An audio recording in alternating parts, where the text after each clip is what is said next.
I'm Rob Licuria, Senior Editor at Gold Derby. I'm here with VFX Supervisor, whose latest work on George Clooney's contemplative and moving sci-fi odyssey, The Midnight Sky, just earned him an Oscar nomination alongside his colleagues Chris Lawrence, Max Solomon, and David Watkins. Matt, I just was thinking, first of all, what's it like to get an Oscar nomination? Like, what were you doing? What was the day of when you heard about you being nominated? Well, I mean, it was great. I mean, unfortunately, it's slightly kind of watered down by being locked down because it's quite a process to be nominated. There's a bake-off, and you have to give speeches to your peers and contemporaries. So a lot of this has been virtual, and finding out when they released the shortlist again was virtual. And I was in Hungary, and I was watching the virtual shortlist being nominated, and my wife was on Zoom in London, and it was nice, but I would have rather been with kind of friends and family and jumping up and down. So it was sedate, but it's an amazing experience, and I think just to be nominated is such an accolade. It's hugely exciting. It's so funny how you say that, because everybody seems to be saying, like, obviously we're in a very different world these days because of the pandemic, and everything's virtual. And I just wondered how you get the news, and how you don't have a lot of people around you, obviously, and you're working on set and so forth. But I was just thinking, I think there's a lot of pressure on you guys because there's a bake-off and there's a short list. And so you make it onto that and you think, okay, I'm getting closer. And then you've got to go through this process to present your work. What's that like, presenting your work? And how did it go for you guys? What was the actual process like when you did the bake-off? Well, again, I mean, it's a huge amount of effort. I mean, one has to edit a reel. There are rules. It has to be in chronological story order. You have to present, the work that you feel epitomizes the ethos and the quality of the work from your film. And ordinarily, during the bake-off, I would have probably spoken over one of my breakdown reels and described what they were about to see and watch. But it meant, though, that there was a lot of back and forth. All of this had to be pre-recorded. So it meant there was a kind of almost an obsessive nature over critiquing everything we'd done and everything we said and every word and pronunciation. Than actually directing the film. I mean, it was kind of looking at cuts, choosing work, choosing shots, writing dialogue, and with every step of the hurdle, there's just another kind of process to take part in, and it's been hugely enjoyable. But like you say, it's I mean, and it's just a kind of a privilege, but it's this amazing machine, and it's fun to be part of. Yeah, I can imagine. And I think that there's still a lot of pressure. And then, so what happens then? You're at the bake-off, you make your presentation, and then a few days or whatever it is later, it's announced that you're nominated. Yeah. Why do you think, and just for everyone watching, the other nominees in this category are Love and Monsters, One and Only Ivan, Mulan, and Tenet. Why do you think your work was singled out as one of the top 5? Like, what do you think it was about your presentation that really hit home for all of your peers?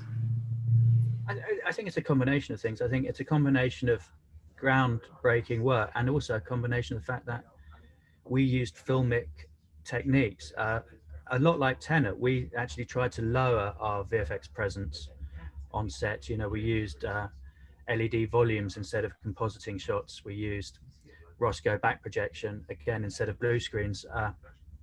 Even our previs was very collaboratively worked out with our DP Martin and our director George. So it was, and I think a lot of the Academy, they appreciate filmmaking, and I think rightly or wrongly, VFX has a slightly bad reputation of kind of walking on set and maybe taking over too many disciplines, because we do transcend and we do cross. We can be in charge of costume, or we kind of definitely tread on or cross the production design barrier.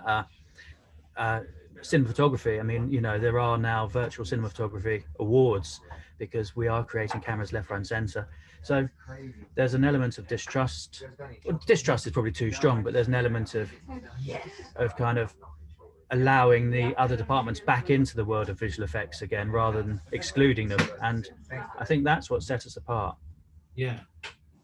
I'm actually glad you raised that, because it's one of the things that I took away from when I saw the film, when I first saw the film, was how immersive it felt, because it felt quite realistic. And I'm just putting that in layman's terms because obviously I'm not a visual effects guy. But for example, it feels very physical. And I know that you did a lot of work with LED screens, and we keep hearing about this great new way of doing things. We heard it from The Mandalorian a year or two ago, and you guys did quite a lot of that too. Can you talk us through the process of making the sets feel more physical as opposed to doing everything in post? Yeah, so I mean, first of all, we had a very collaborative production designer, Jim Bissell, and he was quite intrigued by the whole process of using our LED. And I've always had a problem, and I've done lots of après-ski looks, for want of a better word. And if you were to physically shoot a large aspect window in an alpine resort, you would either have to expose for inside, in which case you would blow out the exterior, or you would expose for the exterior, in which case your inside would be incredibly dark. Often what happens is, when it's a blue screen, is you expose for inside, but then in post everyone decides they want to see a beautiful alpine sunset or blue sky outside, and it starts to look very composited. So I've always had a kind of just saving my own bacon. This was a way that we could commit to a look and expose exactly how the DP wanted to expose in our set. And Jim had created this huge, beautiful kind of research laboratory, which was incredibly shiny, had this huge aspect window. And it just felt wrong because, we could just composite an environment outside, but that wouldn't have affected all of the reflections, all of the surfaces that were reflected. And what we realized is, looking at the Mandalorian technology, is we were the first people to incorporate it with a set. Mandalorian had a floor, and they had this LED volume, and they had it was a combination of combining technologies. So we were combining the LED screen, we were combining motion tracking software. So we had cameras throughout our set that were tracking our physical production camera and affecting how it should look on the screen. So it was physically changing the angle of the environment on the screen to best suit the lens and the angle it was being shot at. So it meant you were getting in-camera parallax, so everything moved correctly. Also, we're again very lucky, because the only snow we saw in Iceland was when I went out to shoot our plates that were on this LED screen. Global warming, and it meant that we had very little snowfall when we're actually shooting for main production.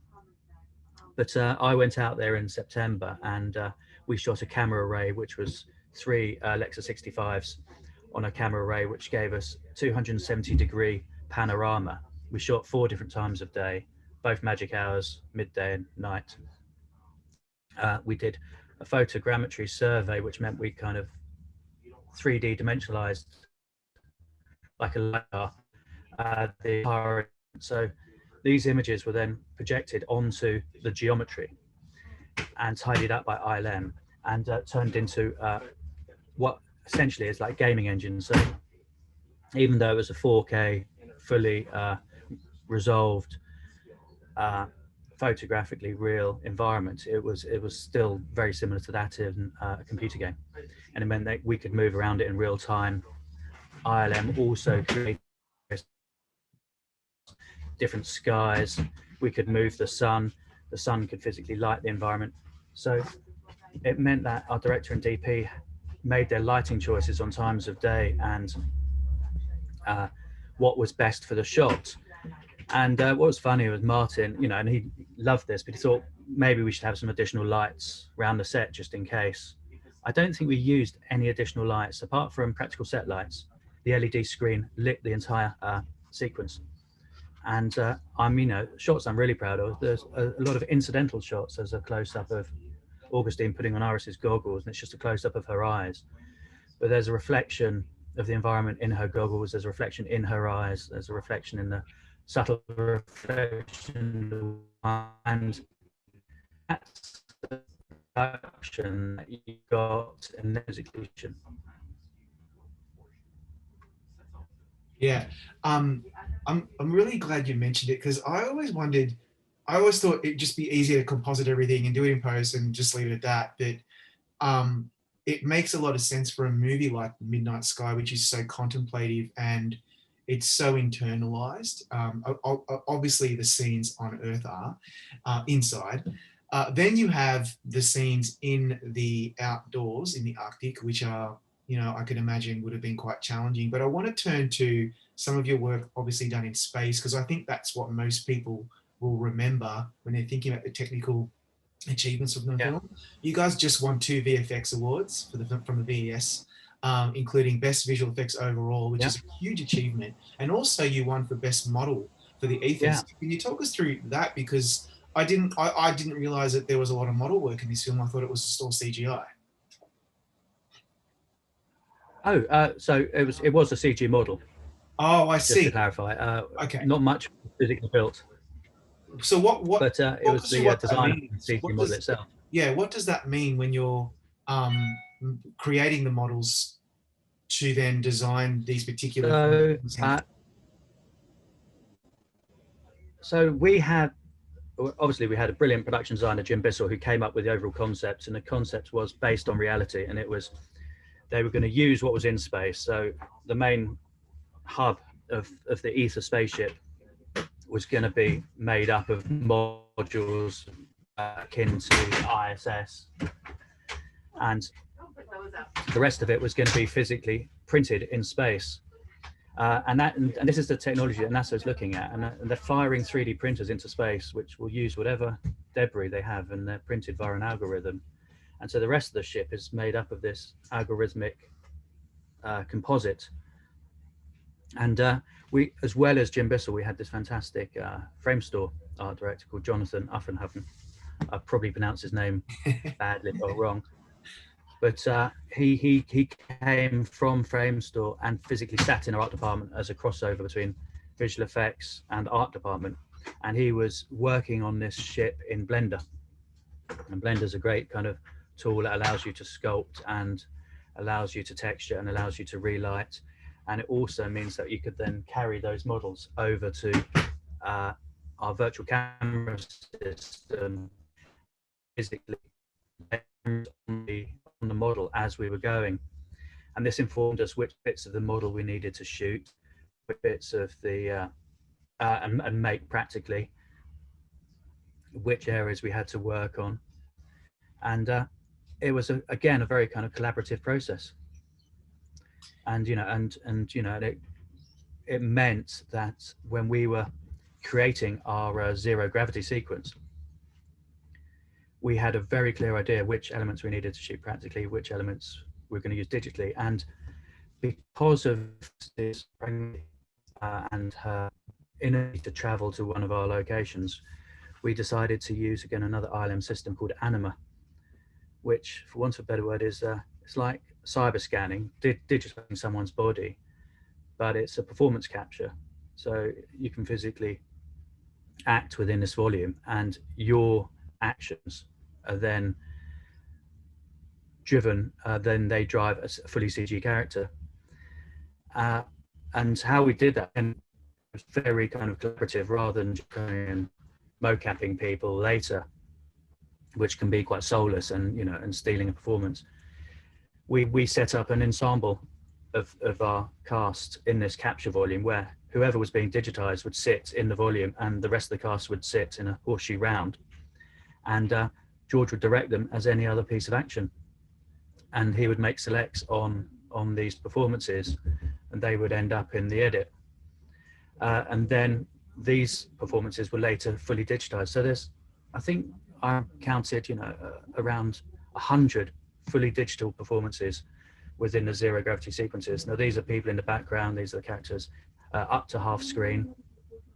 There's a great shot in the airlock where Maya's brought in and strapped down. That is entirely digital. These are all fully CG characters. the performances, facial performances, are being derived from the actors' performances, but the bodies are being hand animated by Max Solomon, who is our animation director. So it was very collaborative. So it meant that even before we got to thinking about blood, we were creating the full CG set, we were creating the fully CG characters. Yeah. See, like for someone like myself and many people who are voting in the Academy who aren't completely across all the nuances that they're not even noticing, I would never have picked up on a lot of that stuff. And yet it's so obvious once you tell me that the amount, it just sounds like such an intricate amount of work. And that blood sequence, I know you've spoken about it at length with various other media outlets, because it just really is so breathtaking. It's so horrifying and yet almost so beautiful at the same time. Was that the pitch when George and the team were talking about how that you guys are going to present this? So it was even kind of slightly, it was almost like a throwaway comment from George. He came in one day and he said, look, we've seen the spacesuit gag, spacesuit being ripped and the oxygen seeping out. We've seen it before. And we'd been looking at fluids in space as we've been researching with NASA and JPL, all of our zero G. And he said, I like the idea of her bleeding out and when the helmet's removed, it kind of coming out, but it has to be beautiful. It can't be gory. And he said, do you think we can do it? And I kind of walked away and said, yeah, I think we can do it. And just as I was walking away, he said, oh, by the way, it's going to be a silent sequence. We're just going to have Desplat's score over the top. And I thought, wow, I'm going to have nowhere to hide. No. And bless him, he trusted me. And he gave me that brief, kind of while we're shooting, so probably February. And he didn't start to see shots with blood in until August, because we were creating the set, we were creating the digital environment, because we were constantly rotating the set throughout that sequence. Yeah. Digitally. So apart from the really obvious effects-driven parts of the film, visual effects often play a really vital part in supporting the story in very barely visible ways. In fact, you were nominated in 2019 for supporting visual effects for your work on Hulu's Catch-22, another George Clooney production. What's a really good example that you can point to in this film where visual effects play a huge role and yet we would never have noticed? Okay, I think it's a really good example is when George is lost in the snow mist. Such bad weather when we're shooting in Iceland and no snow, just mist. We only got half the amount of shots we needed. So we were direct cutting from the glacier to our stage. And that would ordinarily fill me full of fear. But because we used this Roscoe back projection and our SF guys had something to match, it meant that I find it even now hard to distinguish the practical shots we shot in Iceland in this snow mist and the shots that we shot on stage in the snow mist. In fact, the only way I can tell is by the length of George's beard, because it's subtly longer, because there was a month and a half between. But yeah, and I think that's a good example of invisible. And it's even harder when you're cutting with something natural. If it was all on stage, it would be easier, or if it's all on the glacier, it would have been easier. But directly into cutting shots like that did actually give me more sleepless nights than almost anything. Oh, I can imagine. And I mean, ultimately, do you agree that the best visual effects are the ones that we don't notice, or the ones that blow us away, or do you just want us to appreciate everything? I always think it's the ones you don't notice. I mean, it's very easy to, blow you away. I mean, like, a 50-foot gorilla, for example, you're going to go, wow, even if it looks rubbish because it's a 50-foot gorilla. But, we all recognize a human eye, or we all recognize bad animation. And when you can do something subtle and people don't notice, that's when I'm most proud. Yeah. And then I guess the issue is just making sure that, well, not making sure, but hoping that people will actually notice it at some point and acknowledge your work. And on that note, Matt, yeah, of course, it's then nice to show before and after. Yeah, and that's the beauty of an Thank you. award show like the Oscars, where we get to look at all your work, and one of you will end up winning that trophy. But the fact that you're all nominated is such a huge achievement, and we really congratulate you for that and your whole team. And good luck on Oscar night.